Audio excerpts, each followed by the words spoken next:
Welcome back to another Slice of Britain.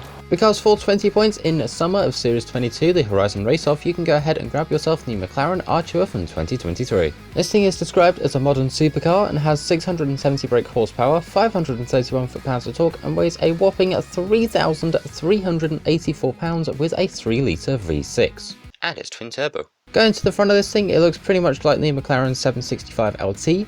Going to the side, it obviously does keep the same shape as pretty much every other previous McLaren. It does look a lot like the 650, also 650S, and also kind of resembles a little bit of the 12C if you look closely. Going to the back, it resembles more of the McLaren GT, and it does look pretty cool indeed. Going to the inside, the interior does look pretty cool. Obviously it's a lot brighter as well, with a bit more white and black and a little bit of stitching here and there and some chrome accents too. Going to the dashboard, we've only got one screen and this gives us pretty much everything we ever need to know. And now let's go ahead and take a listen to that V6.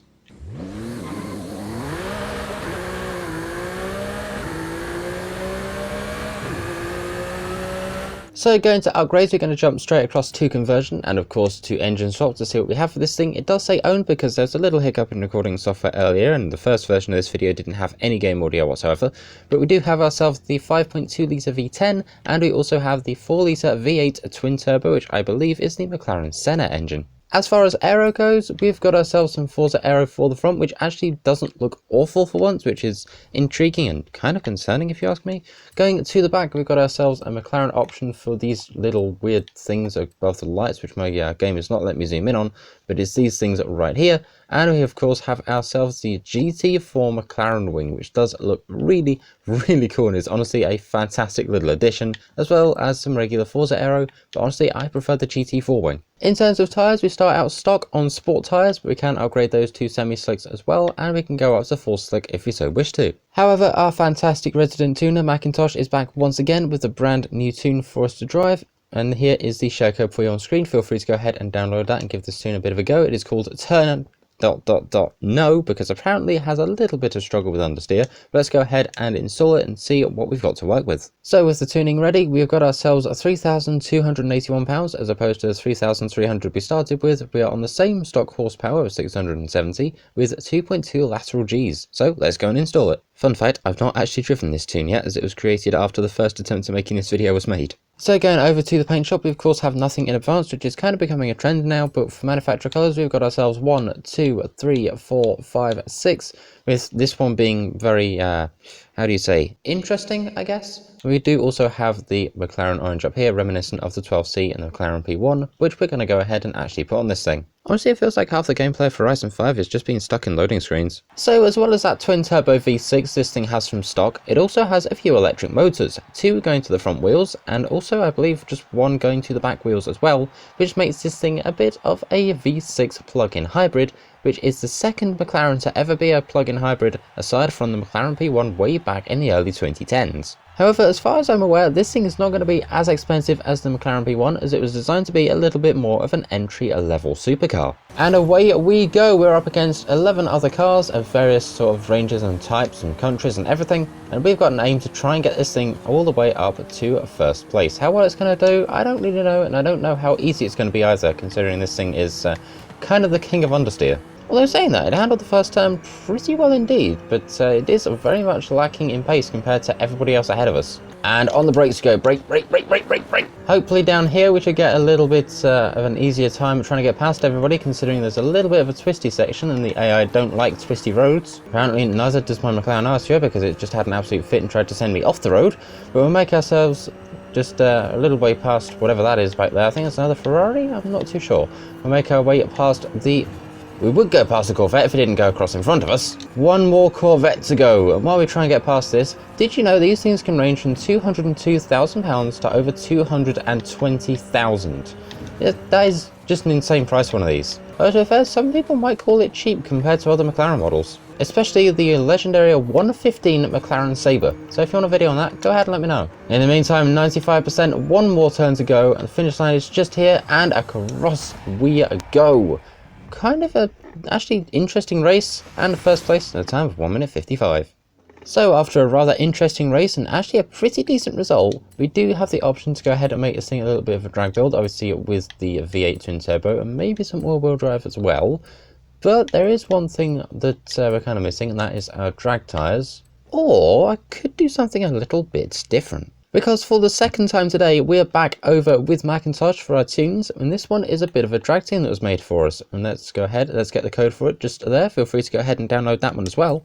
And let's go ahead and actually download and install that tune ourselves. So here we are now with the tune. We've got just over £3,000. We've got 1,215 brake horsepower, and we're just about an S2 by 5 points. So let's get installing. Once again, back to the loading screen simulator. What joy. I mean, to be fair, the good thing is now I don't have to sit and do the tuning because someone else has done it for me. So here we are now over at the back of the festival. The first thing we're doing is, of course, going ahead and getting a wheelie check. It is a Mac build, so oh my god, that's better than I thought it would be. Okay. Oh, this thing is crazy. Speed cameras. Yes, we're going to be going through one. So let's go ahead and get ourselves ready. And away we go. We've got ourselves a bit of a wheelie off the line, which is pretty dang cool indeed. And now we're going to go ahead and see what 1,200 brake horsepower gets us through the camera. I'm aiming for maybe 200. Come on, there we go. 204 through the camera. And off the end of the drag strip, we've got ourselves 226. This tune is insane. And in keeping with the theme, it also has no brakes. But now we get to go ahead and jump back into this thing for ourselves. So we are going with the Senna engine. We are going with the all-wheel drive because we're going to need it. And hopefully that might just activate the electric motors in the front, because this thing is apparently rear-wheel drive from stock. Even though apparently this thing is technically all-wheel drive because, like I said earlier, of the electric motors. So Forza, you might want to get on sorting that. Now I would put the fancy wing and stuff back on, but that is going to go ahead and actually probably end up reducing our top speed by quite a lot, because we are essentially hauling just an IKEA dinner table with us. So let's go ahead and just keep it like it is for now. And of course we're going to jump this thing onto race springs and dampers. We're going to give this a full race weight reduction, and we're also going to go ahead and give it race anti-roll bars as well, just to make sure this thing is really planted. Well, to be fair, apparently we can add these things above the lights and they don't make much of a difference, so we're going to add them. So apparently the Senna engine actually makes a lot less horsepower than the V12, because we did have 1,200 and now at 1,180, but we are a lot lighter now because we're at 3,215 pounds and we're quite a fair ways up S2. Although, even though I was able to skip the tuning earlier, now I've got to go back and actually tune this thing myself. Man, I thought I'd skipped all this. So for the Forza Horizon shop this week, we got ourselves the number 185 Porsche 959 Pro Drive Edition. We have got ourselves the light blue high tops for the feet. We have got ourselves the Extreme E green race suit, the Aston Martin Vantage, the mechanical whiz car horn, which sounds a bit like this. Wonderful. We've also got ourselves the Horizon Super Wheel Spin, the regular Horizon Wheel Spin, and that is about it for the Forza Horizon weekly shop. And now, back out to the motorway. So here we are now over at the edge of the motorway. We're going to go ahead, get ourselves onto launch control, and away we go. Let's go ahead and see what we get out of this thing. We're already up into second, make that third, make that fourth. We've gone through 4 gears in the space of like 2 seconds. Oh, this thing's going to be quick. Fun fact, one of these caught fire on a motorway known as the M1 while going through a luxury auto show in Leeds. So let's hope this one doesn't meet the same fiery fate. In the meantime, out of the speed zone at 255.20, and we also have a gift waiting for us in a bun, which we'll go ahead and get later, but we've got ourselves a downhill and speed camera to go, so let's keep going. Speaking of speed cameras, there it is, 259.86 going downhill. We've got 262, 263, 264, 265. Do we get any more than that? 266, we do. Now, of course, we do actually have the other V10 available for this thing, so if you want to go ahead and try and see if you can beat 266, go right ahead, and if you do, go ahead and let me know. However, the McLaren Artura's work is not yet done because we've got one more thing to do. And it's something McLarens don't usually do. We're taking this thing of drifting, so let's go ahead and throw this thing into the drift zone and see how well we do. We are very sideways, a slight bounce off the bridge, but we'll be okay, we'll recover from that. Going out the other end at 36,623. Not great, not awful, just somewhere in between. And now here we are going back the other way. By the looks of things, there's also a player here that's only just started, so hello player, welcome to the world of Horizon. We go from a Toyota Supra back there to this thing. We're out the other side of the speed zone, or drift zone rather, at 33,611 points, which is, again, still relatively okay, but this thing really wasn't made for drifting. It was made to be an entry-level supercar, and apparently one with a GT4 wing. Now, I'm sure if you're some absolute tuning god, which is essentially what Mac is for doing our tunes for us today, then you can probably make this thing drift to its heart's content and then some. But in the meantime, that is going to be our video on the McLaren Artura. It is a very interesting little thing, and it's only 20 points and will take up about half an hour of your time to go ahead and get, so I'd say it's worth it, especially for the GT4 wing, if nothing else. In the meantime, thank you very much for watching. I'll go ahead and see you all in the next one. That Jeep's just going to have to move. Yep, it drove off the road by itself, officer. But thank you very much for watching. Feel free to go ahead, like, share, comment, subscribe, all that cool stuff, and I'll see you in the next one. Thanks for watching. Tech out. See ya.